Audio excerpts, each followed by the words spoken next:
What do you do when the past you thought was buried comes roaring back, drunk and unhinged, at the worst possible moment? Emily stood in the crowded banquet hall, her fingers nervously smoothing the hem of her navy blue dress, as her fiancé, Mark, chatted with old college buddies across the room. The air buzzed with laughter, clinking glasses, and the hum of nostalgia. But Emily felt like an outsider in this sea of shared memories. Mark had insisted she come to his 10-year college reunion, calling it a chance to meet the people who shaped him. She'd agreed, eager to know more about the man she was set to marry in 6 months. But as the night unfolded, she couldn't shake the feeling that something or someone was about to unravel everything. Mark looked handsome in his tailored blazer, his easy smile lighting up as he recounted stories of late-night study sessions and dorm pranks. Emily watched him, her heart swelling with pride but tinged with unease. He hadn't mentioned much about his college years, only vague references to good times and better friends. She'd assumed his past was as straightforward as their present. A stable job, a cozy apartment, and a love that felt unshakable. Yet, as she scanned the room, her eyes caught a woman staring at Mark from the bar. Tall, with striking red hair and a glass of wine in hand, the woman's gaze was sharp, almost predatory. Emily's stomach twisted. She didn't know why, but she felt a chill. The evening wore on, and Emily tried to mingle, making small talk with Mark's old classmates. They were kind enough, but their stories were laced with references she didn't understand, inside jokes and nicknames that left her smiling politely while feeling like a guest at someone else's party. Mark stayed close, his hand occasionally brushing hers, but his attention was split, pulled toward old friends who slapped his back and dragged him into hugs. Emily didn't mind. She loved his warmth, his ability to make everyone feel seen.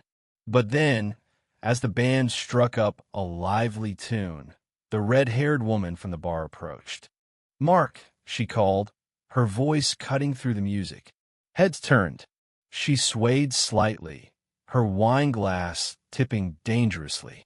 "You didn't think you could avoid me all night, did you?" Emily's heart sank as Mark's face paled.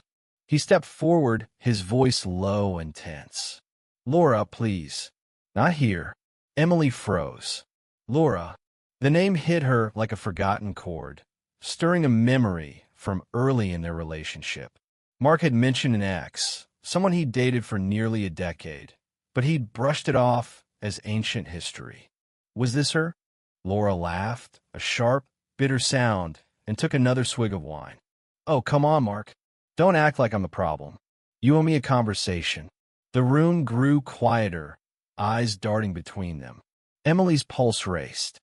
She wanted to step in, to pull Mark away, but her feet felt glued to the floor. Mark glanced at her, his eyes pleading, but before he could speak, Laura's voice rose again. "You think you can just waltz in here with her?" She pointed at Emily, her finger trembling. "After everything? 9 years, Mark. 9." Emily's breath caught. The room felt smaller, the air thicker. Mark's friends exchanged uneasy glances, some whispering, others stepping back. Emily wanted to disappear, but she couldn't look away from Laura, whose face was flushed with alcohol and something deeper pain, maybe, or rage. Mark moved toward Laura, his hands raised as if calming a storm. "Laura, you're drunk. Let's get you some water." But Laura wasn't having it. She slammed her glass on a nearby table, wine sloshing over the edge, and her voice cracked into a scream. "You left me. You left me. And now you're here playing perfect fiancé." The words hit Emily like a slap. She looked at Mark, searching for an explanation, but his eyes were fixed on Laura, his jaw tight. The crowd parted, and Emily felt the weight of 100 eyes on her. She wanted to ask questions, to demand answers, but her voice felt trapped. Then, a soft hand touched her arm. She turned to see an older woman, maybe in her late 50s, with kind eyes and a gentle smile. "You must be Emily," she said quietly. "I'm Professor Claire, one of Mark's old advisors. Come with me for a moment." Emily hesitated, glancing at Mark, who was now guiding a still ranting Laura toward a corner. Against her better judgment, she followed Claire. They stepped into a quieter hallway, the noise of the reunion muffled behind them.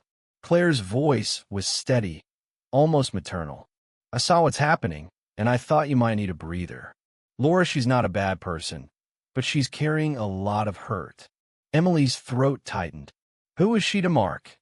she asked, her voice barely above a whisper. Claire sighed, her eyes distant. Laura and Mark were inseparable in college. They were together for 9 years, from freshman week to well after graduation. Everyone thought they'd marry, but Mark ended abruptly. No one really knows why. Not even Laura. She never got closure. Emily's mind reeled. 9 years. She'd known Mark for 2, and he'd never hinted at a relationship that long. That's serious. "Why didn't he tell me?" she murmured, more to herself than to Claire.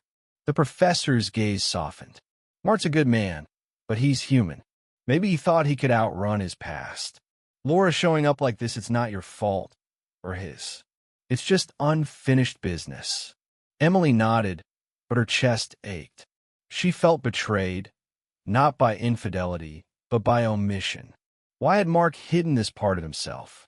Back in the hall, Laura's outburst had subsided, but the damage was done. Mark found Emily, his face etched with guilt. "I'm so sorry," he started, but she held up a hand. "Why didn't you tell me about her?" 9 years, Mark. That's not just a fling. He ran a hand through his hair, his voice heavy. "I didn't want to burden you. Laura and I had ended badly. I thought I could move on, that it wouldn't matter anymore." Emily's eyes stung. "It matters to me. I'm supposed to marry you, Mark. How can I trust you if you keep secrets like that?"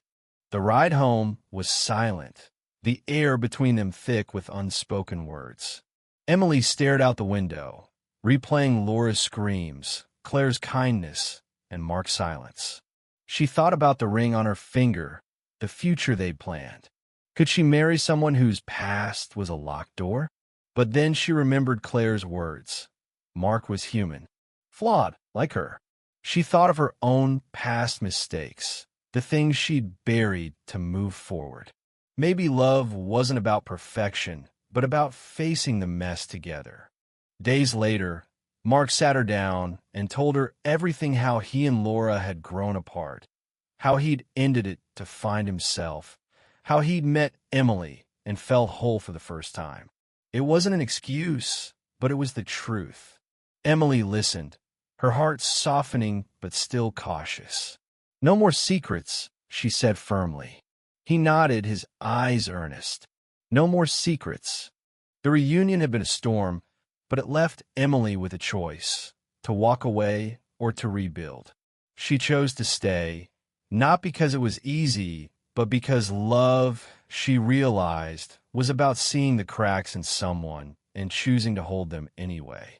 Laura's screams had faded, but they'd forced Emily and Mark to face their own truths. And in that raw, messy honesty, they found a stronger foundation, one built not on perfection, but on trust, hard-won and fiercely kept.